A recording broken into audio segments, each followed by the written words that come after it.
imaginando, qual que é o grande problema do comunismo? Não funciona, ou não, na verdade do socialismo. Qual que é o grande problema do socialismo? O socialismo não funciona porque somos humanos. E humanos tendem a querer ser mais que os seus pares. Tá ligado? Aham. Qual que é o grande problema do anarcocapitalismo? Que eu fico imaginando que nós somos humanos Ia e ser nós... a lei da selva, né? E assim... Pois é, e eu não sei se o meu objetivo... Não o meu objetivo, mas veja.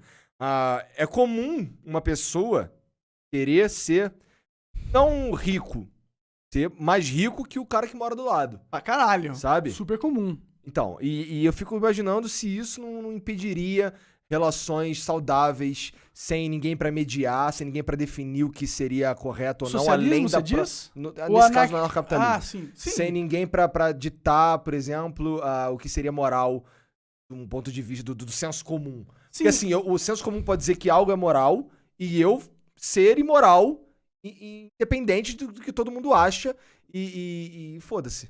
Né? Sim, sim. Moralidade é um pouco subjetiva também, às vezes, né? Eu acho que... Por isso que seria muito foda ter o Rafael aqui, cara. Porra. Ele ia vir um argumento agora do caralho e a gente ia concordar com ele. Ou não. Talvez. Ou a gente ia ter alguma coisa pra conversar, que ia ser melhor ainda. O negócio do anarcocapitalismo e todas dessas bandeiras liberais que eu gosto pra caralho é que eu acredito muito no poder do mercado como ferramenta de desenvolvimento. Entendeu? O mercado, quando ele é livre, quando há uma competição entre os pares, quando há uma competição entre os preços, quando há uma competição entre os serviços, eu acredito que o melhor tende a subir. Né? Porém, existe uma questão que você tem que ter as regras para esse mercado funcionar bonitinho. Porque senão existem pessoas que vão começar a exploitar certas alavancas do mercado, dependendo da quantidade de poder que eles acumularam, que vai tornar o mercado talvez injusto e, portanto, menos eficiente. Por isso que tem a função do governo aí necessária. Porque o governo é pra esse dar uma freada mediador. nessa porra. Ele é só pra garantir, ó. Pra não ficar predatório. Exato. Mano, porra, os caras falam, tem que privatizar a polícia. Mas aí, mano, quem que vai prender o cara que paga o salário de todos os policiais?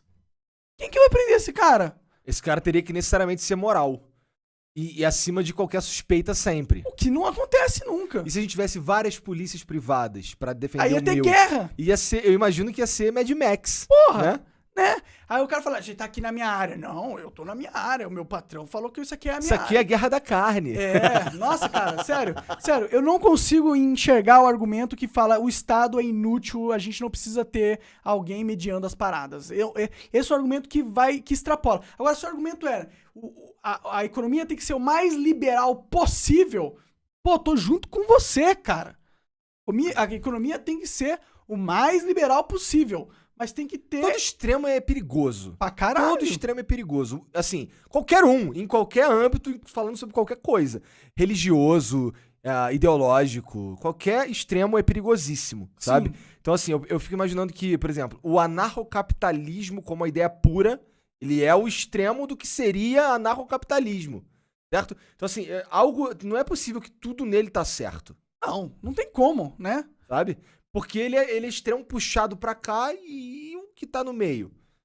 Exato, pô. Sabe? Tipo, com certeza, se você for parar pra analisar, a melhor estratégia na vida é uma estratégia repleta de nuances, de balanceamentos, de poderes pra cá, poderes pra lá. Nada vai ser, porra, eu descobri a ideologia perfeita.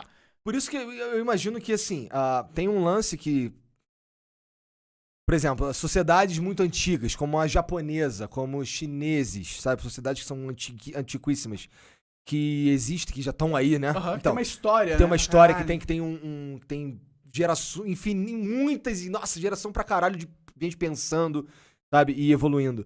Cara, e todas essas sociedades que desenvolveram, especialmente os que desenvolveram algum tipo de religiosidade, espiritualidade, não sei o que, eles sempre pregam o balanço. Né? Então, cara, não deve ser à toa. Não. Não deve ser à toa. Extremos não são bons. Você Sabe? tem, inclusive, um símbolo muito importante. O Yin Yang. Que é o Yin e Yang. Que é o Yin Yang. E nesse símbolo, o que fala nele? Que você tem que viver na borda entre o caos e a ordem.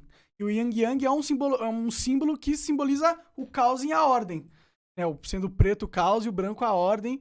Você tem um pouco de ordem no caos e um pouco de caos na ordem. E exatamente. E o seu trabalho como ser humano é encontrar o caminho no meio disso tudo. Seguir esse caminho, assim, com um pé na ordem e um pé no caos. Caraca, Isso, inclusive, ó, quem falou foi Jordan Peterson, ok? Psicólogo fodíssimo, que eu conheci através de podcasts como esse, e que me ajudou bastante em filosofia de vida, pra eu começar a entender... o Jordan, ele é um cara que você consegue ouvi-lo falar por horas. Por horas, né? Horas. É um cara que parece que ele é um tesouro repleto de informações valiosas, tá ligado? Toda vez ele fala uma parada e fala, caralho, nunca tinha pensado dessa forma. Olha só. Ele é aquele cara que eu sinto que, assim, já encontrei algumas pessoas como ele na minha vida, talvez não tão insanamente fodas como ele, mas já encontrei várias pessoas que eu gostava de encontrar só pra fazer uma pergunta e deixar aquela pessoa discorrendo. Ia falar pra caralho sobre alguma coisa e eu ia ficar ali absorvendo. E, cara, isso eu sinto que é algo que é positivo demais na nossa vida. É ser capaz de ouvir. Porra, né, com cara? certeza, com certeza. Eu, por exemplo, eu gosto muito mais de ouvir do que falar. Porque, assim, quando você fala, e as pessoas que gostam muito de falar e de se impor sobre outras pessoas, eu tendo a não entrar num... Porque eu vou ficar discutindo com uma pessoa que quer se impor e tal. Que quer ganhar o jogo de poder da conversa, O objetivo dele é se impor, pô.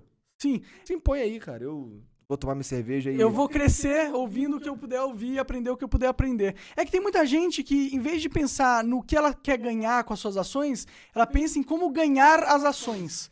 Tipo, toda relação com o ser humano você pode entrar num jogo de poder.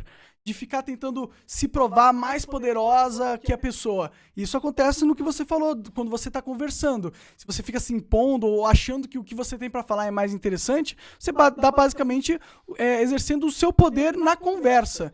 E aí tem gente que fica tão apaixonado por esse sentimento de poder que esquece que a função de você interagir com as pessoas não é ganhar poder ou ser mais poderoso, e sim se tornar melhor ao longo prazo. Você entende o que eu tô falando? Entendo. E sinto que infelizmente, tem uns caras que não conseguem entender. Eu acho que todo cara que se evade de conversa ou que se vale de falácias pra poder ganhar argumentos pela mera vitória...